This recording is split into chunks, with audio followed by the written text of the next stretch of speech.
Dantzak badu zerbait oso gizatiarra. Belaunaldiak eta kulturak zeharkatzeko gai den hizkuntza da.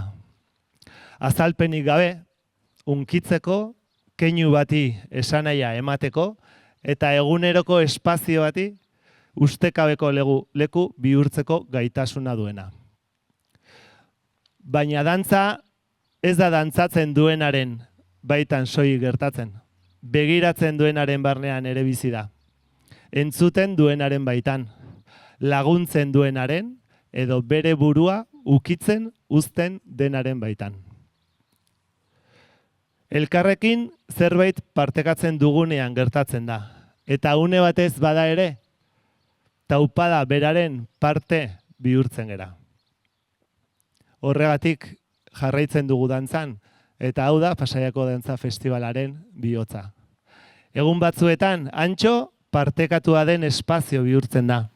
Mugimenduak hurbiltzen gaitu. Kaleak topaketez bihurtzen dira, betetzen dira. Eta dantzak komunitatea ere.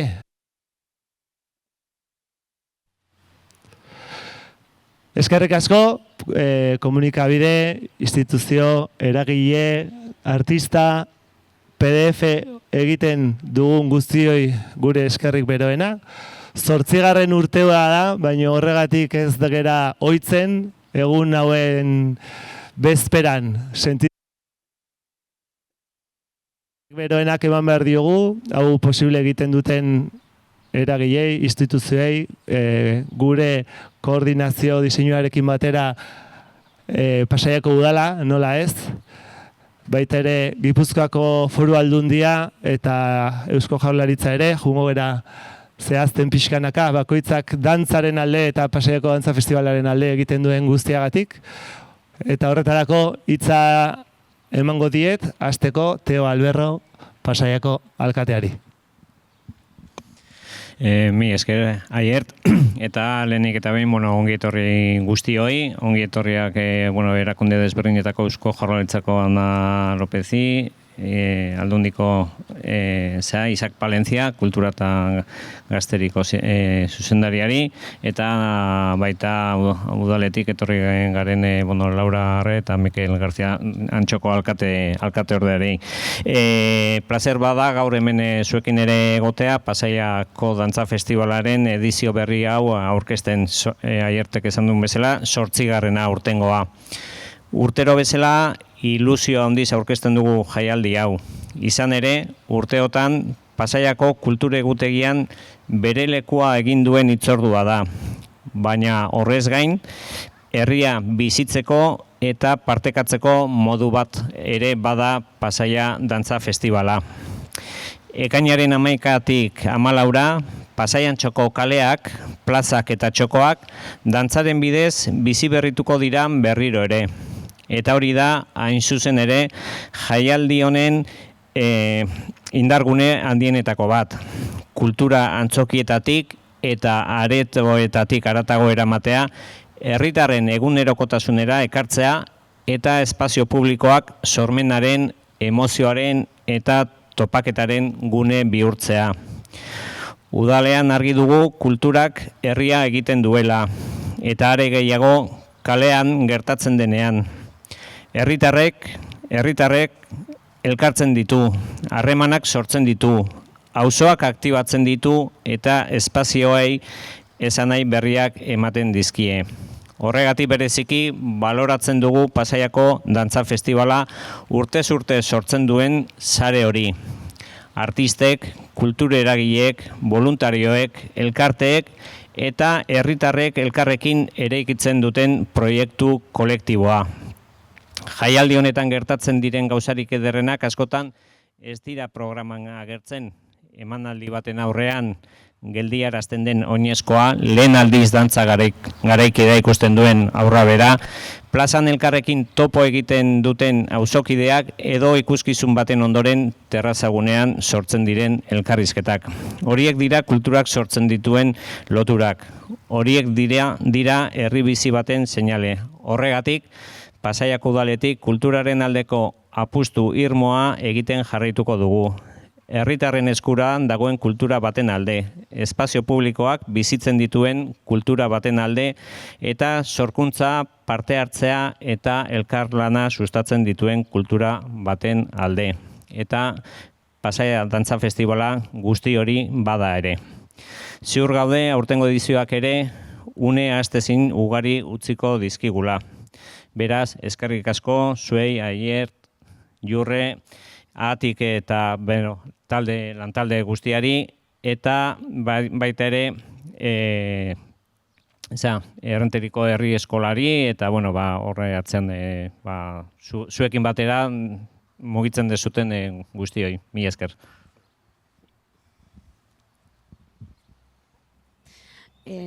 Eskerrik asko, Teo, eta eguerdion denoi, edo goiz, egunon gehiago. Dantza badunik bereziki maite dudan zerbait, eta berak aipatu du, ez? Dela hitzik behar izan gabe gauza asko kontatzeko gaitasuna. Musikak lagunduta, gorputzen bidez plazaratzen ditu istorioak, emozioak, aldarriak eta bizipenak. Eta horregatik da arte adierazpide hain berezi eta hain unibertsala. Pasaiako Dantza Festivala hoixe ere bada. Askotariko gorputzak, adinak, jatorriak, ibilbideak eta bizipenak plaza publikoetara daramatzan ekimena. Eta horregatik da hain garrantzitsua dantza kalera ateratzea. Kalea ez baita soilik igarobide bat. Elkar ikusteko, elkar aitortzeko eta elkarrekin esperientziak partekatzeko espazioa ere bada. Alkateak aipatu bezala, ekainaren 11-etik 14 horixe gertatuko da gure herriko hainbat txokoetan. Dantzak gure espazio publikoak hartuko ditu berriro, eta espazio horiek topagune, sorkuntzagune eta harremangune bihurtuko dira. Hemen gauden grada hauetatik hasi, skate parkeraino, Katuen Etxadia, Ibaiondo eta Luzureako parkea zeharkatuko ditu aurten dantzak. Jaialdi honek urtez urte erakusten digu kulturak sinergiak sortzeko duen gaitasuna. Tokiko taldeak, inguruko sortzaileak eta nazioarteko artistak elkartzen dira hemen. Elkarrengatik ikasteko, elkar inspiratzeko eta komunitatea aberasteko. Eta hori guztia herritan eskura modu irekian eta gertukoan. Pasaiako udaletik argi dugu kultur politikek ez dutela soilik programazioa eskaintzea helburu. Herritarren parte hartzea sustatu behar dute. Sorkuntza babestu behar dute eta espazio publikoak biziberritu behar dituzte. Horregatik jarraituko dugu Pasaiako Dantza Festivalaren gisako proiektuen alde egiten. Herria egiten duten ekimenek direlako, harremanak sortzen dituztelako, eta kultura guztiontzak euskaragarri jartzen dutelako. Beraz, atzera kontaketa martxan dagoeneko, gonbidapena luzatzea besterik ez zaigu geratzen, etorri eta parte hartu eta noski baietz gozatu, eta eskerrik asko, eta bizi ezagun elkarrekin Pasaiako Dantza Festivala 8. edizioa. Mi eskerrik asko Teo, eskerrik asko Laura. Festivalaren aldetik adierazi, hemen aitzen diren hitzez gain eta pertsonez gain udalaren lana handia dela, kultur saileko langileez gain, zerbitzuak, lorazainak, elektrikaria, nolabait badagoela hemen jende asko hau dena posible ateratzeko, eta alde hortatik eskerrak ematen diogula udalak egiten duen esfortzua hau dena gerta dadin. Jarraitzeko, Isaac Palentzia dugu hemen, dantzagunea eta Foru Aldundiaren izenean. Zer esango dugu guk dantzaguneataz, dantzaren etxeak, Gipuzkoako dantzaren etxeak, hemen atzean ditugun artista askok odenek esango dugu ezagutu dugula gure zainetan, eta ez da orain eskertzen dugu haien babesa, eskertzen dugu urteetan eta urteetan dantzaguneak o aldundiak dantzagunearen bidez dantzaren alde egiten ari den apustu horrengatik, eta uste dut Pasaiako Dantza Festivala ez dela guzti horren emaitza bat besterik. Así que, zuretzat hitzak, Isak. Egun on guztioi, eskerrik asko. Lehenik eta behin Pasaiako Dantza Festivalaren antolakuntza taldeari eta berezikiatik konpainiari eskerrak eman nahi dizkiet urte osoan egiten duzuen lanagatik. Haien konpromisoari eta ikuspegiari esker jaialdi hau Gipuzkoako dantza garaikidearen erreferente bihurtu da. Gipuzkoako Foru Aldundian kultura sorkuntzarako, berrikuntzarako eta topaketarako gune gisa ulertzen dugu eta hain zuzen ere hori da jaialdi honek ordezkatzen duena. Pasaiako Dantza Festivalak nortasun propioa duen kultur proiektu sendoa eraikitzea lortu du eta hori ez da batere erraza. Dantza garaikidea publiko berrietara hurbiltzen du, espazio publikoa bereganagatzen du eta artistak eta herritarrak zuzenean harremanetan jartzen ditu. Ez da ikuskizunak programatzen dituen jaialdi bat, soilik sormen prozesuak sustatzen ditu eta lurraldeko kultur eguna indartzen du. Horregatik, Gipuzkoako Foru Aldundiarentzat eta dantzagurenarentzat garrantzitsua da proiektu honen parte izatea. Nuestra colaboración en esta edición y en todas las ediciones responde a una idea muy clara, que es apoyar a los creadores y a las creadoras en todas las fases de sus procesos artísticos. Este año podremos ver en el festival varios proyectos vinculados a Dantzagunea. Son muchos y muchas artistas que pasan cada año por Dantzagunea y además es un placer poder colaborar cada año con PDF para que puedan tener un lugar donde exponer todas sus creaciones. H. de Iriarte y Alberto Serrano, dentro de Sortutakoak, Zeharkatzen Doiana Varela, Auzulo Hontan de Aimar Odriozola, Trembling Frequencies de Elena Wilhelmson, Sonus Fusio de Jana Vesga, muchas colaboraciones dentro de Dantzagunea que se van a poder ver en PDF. Todos ellos reflejan muy bien lo que es Dantzagunea, un espacio para acompañar procesos creativos, apoyar el talento y generar oportunidades para que los proyectos artísticos puedan crecer y encontrarse con el público. Y además es una cosa que suelo destacar siempre en esta rueda de prensa. Esta edición, como otras, refuerza valores que compartimos plenamente desde la Diputación, la participación comunitaria, la conexión con el territorio y el diálogo entre distintas generaciones y sensibilidades artísticas. Horregatik guztiagatik, berriro ere zorionak eman nahi dizkiet antolatzaileei eta ATI konpainiari sorkuntza, berrikuntza, parte hartzea eta kalitate artistikoa uztartzen dituen programa osatu dutelako. Eskerrik asko. Ni esker Isak. Bueno, eta jarraitzeko, hemen dugu ere Ana López Asensio Eusko Jaurlaritzako kultura promoziorako zuzendaritzatik eta bueno, gure aldetik zer esan, ez? Garrantzia eman, lekua eman eta hori egiten du ere nolabait Jaurlaritzak bideratu, lagundu, saretu.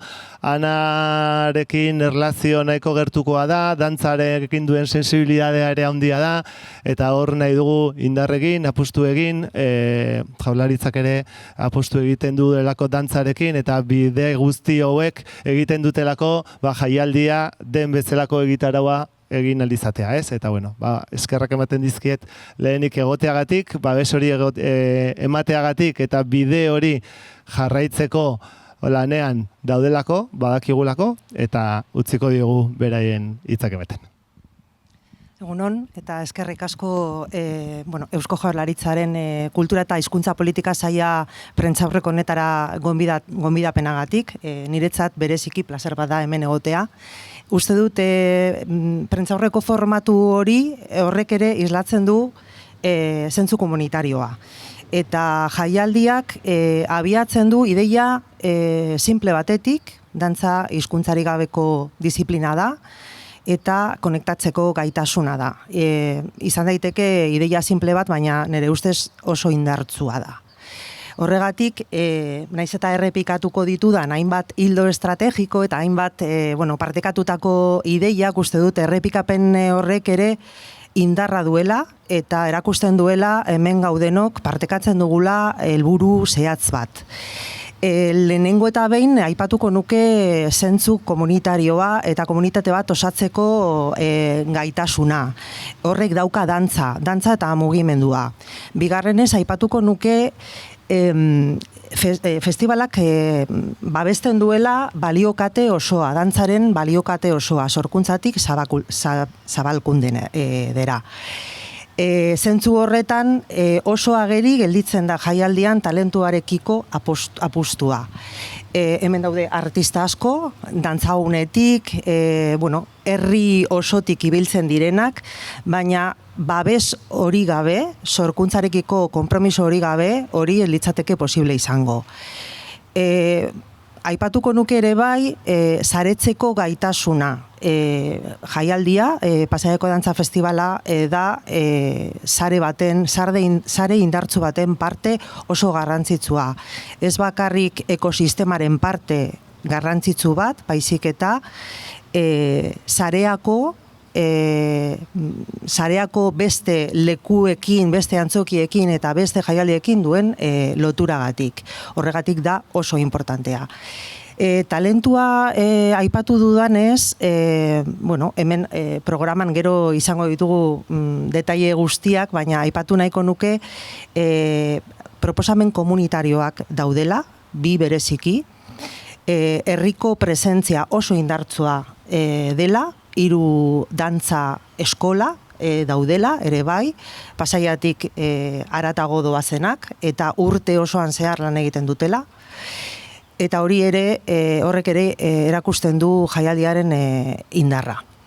Eta azkenik gustatuko litzaidake ere aipatzea dantzak duen gaitasuna. Batzutan ahazten dugu komunitate bat osatzeko gaitasuna daukala, espazio publikoaren erabilpena guztiz aldatzen dela, eta horrek ematen duela kulture eskubideak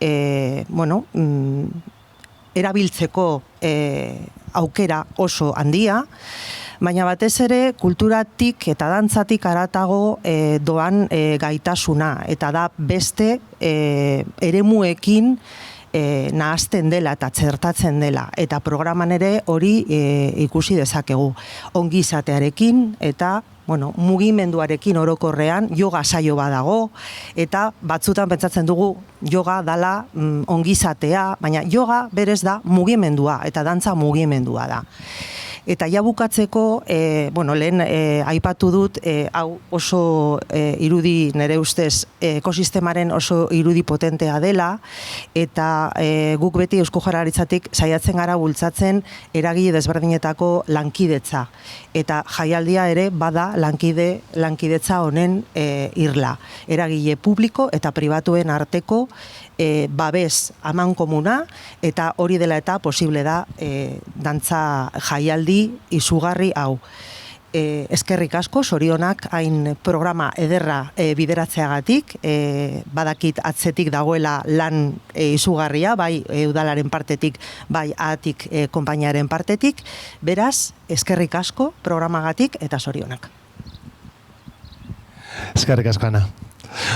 Aipatu duen bezala programa, aipatzen bagoazen pixka bat programaren xehetasunetan sartuko gera. Lehenengo, nik usteet, amankomunean darabilkigun hitz bat dela, komunitatea.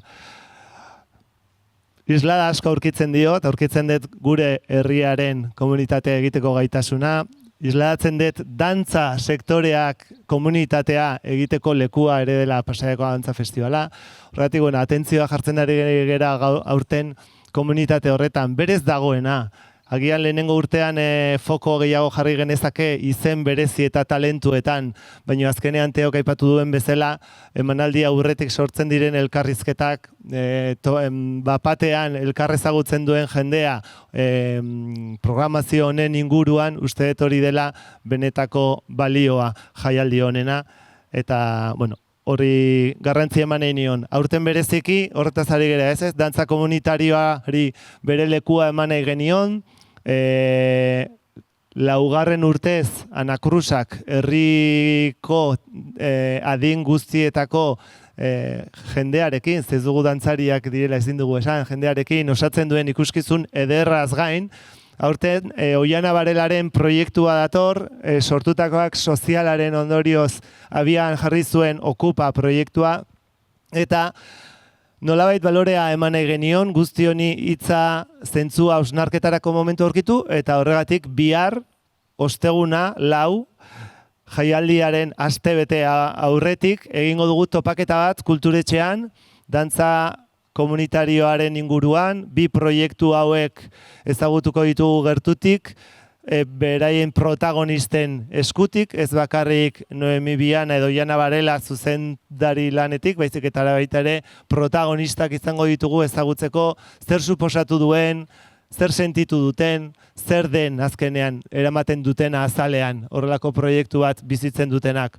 Orduan, gogoratu bihar zazpiretan kulturetxean egingo dugula, festivalaren aurre topaketa aitzakiarekin gai honetaz hitz egiteko ekitaldi bat.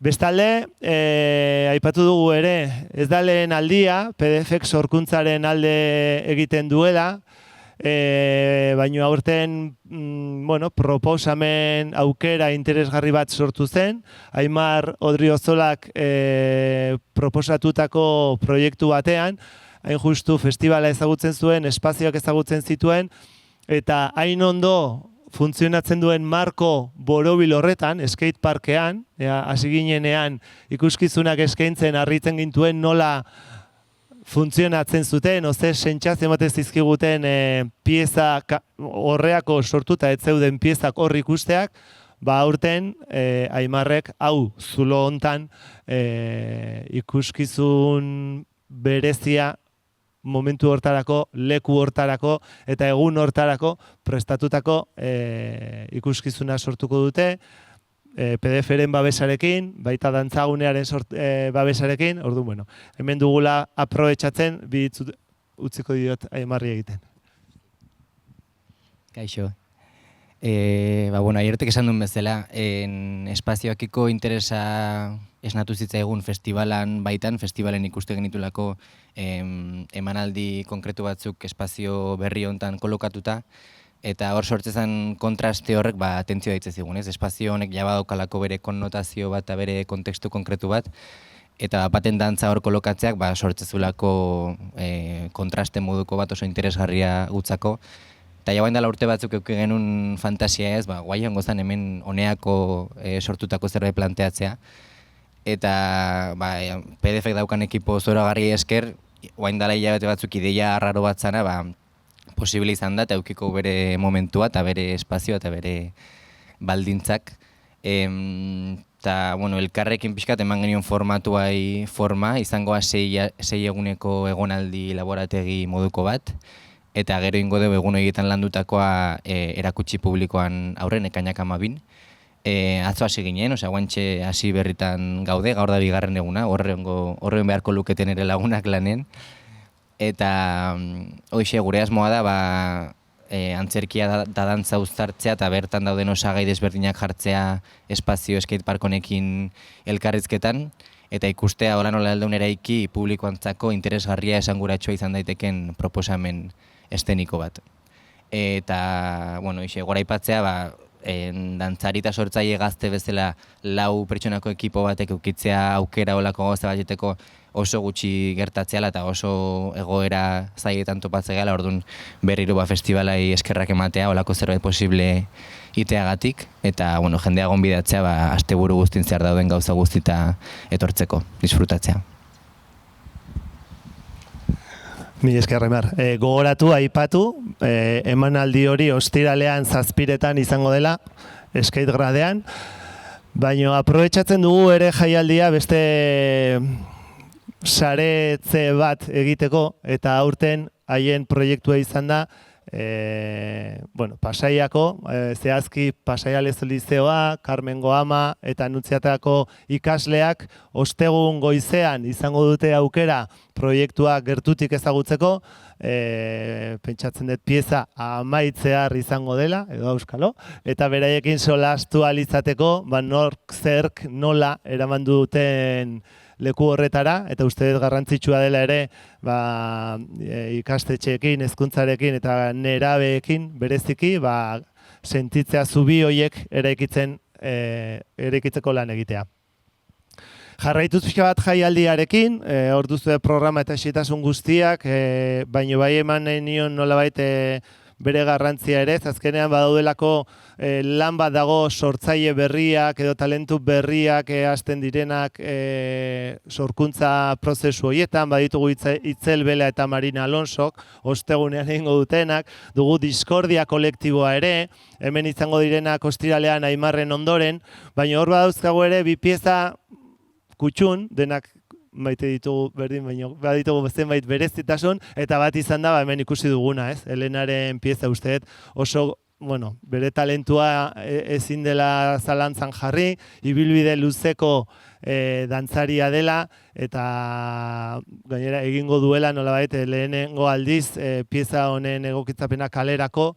Bai, decía Elena que es un placer tenerte, que estamos muy encantados de ya ver. Para mí ha sido como lo que viene, ¿no? Lo que viene va a ser el festival estos días, de repente estar hablando, encontrarnos, empezar a ver algo, empezar a sentir, empezar a entender algo tan emocional que te lleva a hacer un viaje increíble. Pues esto es todo gracias a estos pedazos de artistas que tenemos, y Elena, pues vamos a tener la oportunidad de ver su pieza. Ya hemos visto en este extracto más que interesante, con un trabajo muy elaborado, gracias a diferentes proyectos de Artecale como Sorburu, y bueno, pues hay un recorrido detrás, así que le voy a dejar a ella que nos explique mejor cómo entiende, siente ella la pieza. Pues gracias, y gracias por invitarme a este festival. Como ha dicho, esto también realmente es mi primer solo obra como creadora, que yo llevo mi carrera más principalmente como intérprete, que así esto también ha sido como un nuevo reto, de repente así un poco por mitad de mi carrera, abrir esa puerta, y he creado esto solo también con la ayuda de Jordi Vilaseca, que me ha ayudado con la dirección de coreografía, que es conocido por su compañía Proyecto La Rúa, que tiene con Aritz López. Y este solo Trembling Frequencies va a estrenar su versión para calle, aquí en PDF. Y se trata sobre la figura de la sirena de la mitología griega, que era un ser misterioso y poderoso que hechiza y hipnotiza con su voz. Y quería utilizar esa figura para realmente hablar sobre mi experiencia personal, que llevo mitad de mi vida fuera de mi país y viviendo en distintos países también. Y siempre me ha pasado eso de venir y tener que aprender otro idioma y tener esa frustración como de no poder llegar, no poder comunicar o entender los códigos y esa falta de voz. Y quería utilizar exactamente la figura con la voz para abrir esa conversación sobre la voz, la escucha y la voz de una manera directa y abstracta también. Y estoy muy emocionada de poder estar en este festival. Muchas gracias, nosotros más. Vale, pues jarraitzen pixka bate programazioarekin eta beste estreinaldi bat, gogo handiak ditugunak ikusteko, badakigulako ze ibilbide daraman sortzaile bezala eta ze ausardiarekin egiten dien aurre horrelako sorkuntzeri, Oiana Besgak aurkezten digu, gaina horre rukula, zuzeneko musika, elementu asko desberdinak egituko dituela susmatzen dugu, eta hemen dugunez ere, utziko digu, ea zer aurreratu dezaken lanari buruz.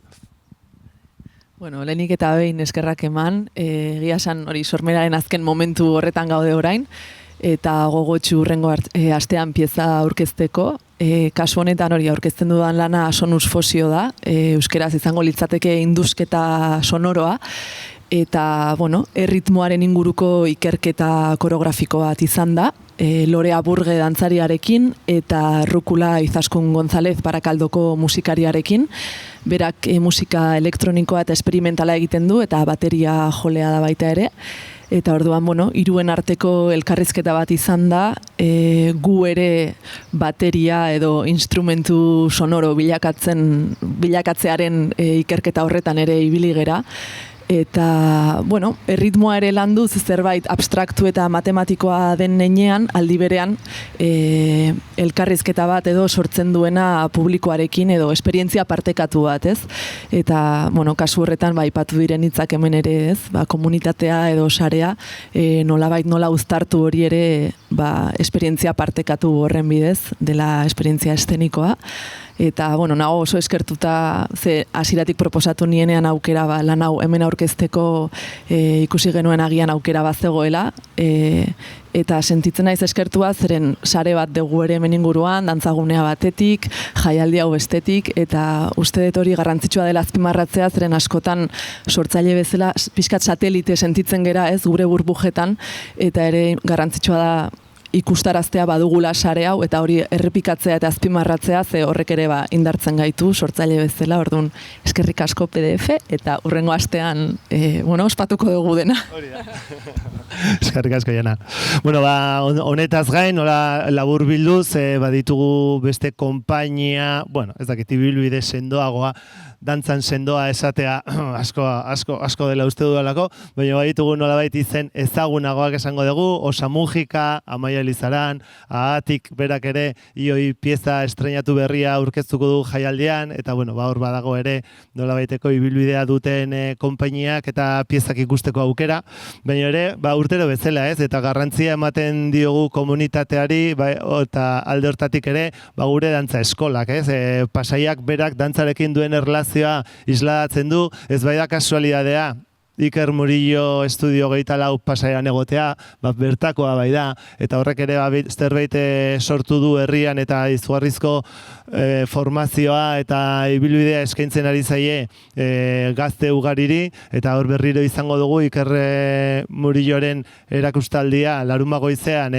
dantza beste eragileekin batera, eta igandean hain polita egiten dugun, eta Donostiako Kontxari enbidiarik ez diogun Pasaiako barra klasikoa, ez? Eta, hor ere aipatu. Hortaz gain, nola ez jarraitzen dugu elkartasuna dantzataldeko partaidetzarekin ere hor, guretzat hor ere garrantzia, jarraitzen dugu hitz egiten dibertsitate honetaz, hitz egiten dugula dantza urbanoa dugula, dantza garaikidea dugula, baleta dugula, ikusten duzue guztiak direla dantza guretzat, eta guztiak ulertzen eta sentitzen ditugula mugimendu eta gure komunitate honen parte bezala.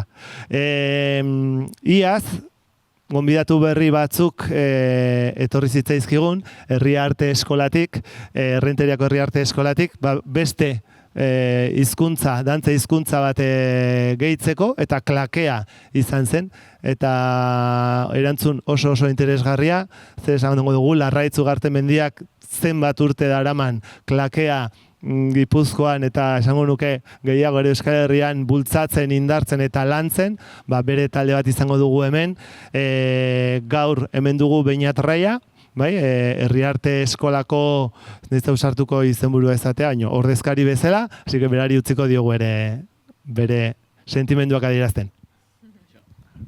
Kaixo. Lehenik eta behin zorionak benetan, urtez urte hemen ontzen ari den geroz eta programa aberatsagoari, guretzat luxu handi bat da, hainbesteko zaintza eta hainbesteko detaile guztiak hainbeste zaintzen dituen jaialdi batean egotea, aurreko hainbatek hitz hartu dutenean azpimarratu dute saretzea, lurraldea, ekosistema, eta guk ere, Errenteriako Herri Arte Eskolatik horrela gerturatu ginen jaialdi honetara, Errenteriakoak izan arren, uste genuelako genukala proposamen osagarri bat egitea, beti ere Pasaiako injustu hezkuntza ekosistema ordezkatu nahi izan gabe, uste genuelako klakeak oraintxe Aiartek esan bezala oso gorputza adierazpen minoritarioa da, ez dago oso zabaldua, Errenterian hori ikasteko aukera dago, eta hortik jarri ginen harremanetan, eta benetan eskerrik asko handi bat, guri hemen parte hartzeko aukera emateagatik, izan ziteken beste logika batzuetatik udalerrikeria edo udalerrikoikeria nagusitzea, baina eskerrik asko ondoko herritik guri ere hemen leku bat egiteagatik. Gure ikaslentzat ere, esango dizuet, sekulako zortea da, jaialdi baten eineko, erakus lehio batean ere parte hartu ahal izatea, askotan esaten da ez, nola emanaldi batek hainbat entxegu edo klase ordezkatu ditzaken, ez? Eta azkenean horrelako zuzeneko hitzordu potentetan aritu ahal izatea, izugarria gure ikasleentzat. Eta bestetik ere gure nahia da, gure ikaslegoa oro har ere, jaialdi honetara geroz eta gehiago hurbiltzea ere ikasle bezala, ikusle bezala, gu energia handia ezartzen ari gara nolabait, gure irakaslegoarekin batera, zuzeneko emanaldietara bertaratzen, askotan urruti xamarrero joaten gera, baina uste dut eskualdeak ere eskaintzen dituela horrelako aukera ikaragarriak, eta orduan espero dugu pixkanaka ere gure hezkuntza komunitatean ere, Pasaia Dantza Festivala ere gure mentalidadean iruditerian sartzea eta ona ere bertaratzea. Eta azkenik esango nukena da, gure klake emanaldiari dagokionez,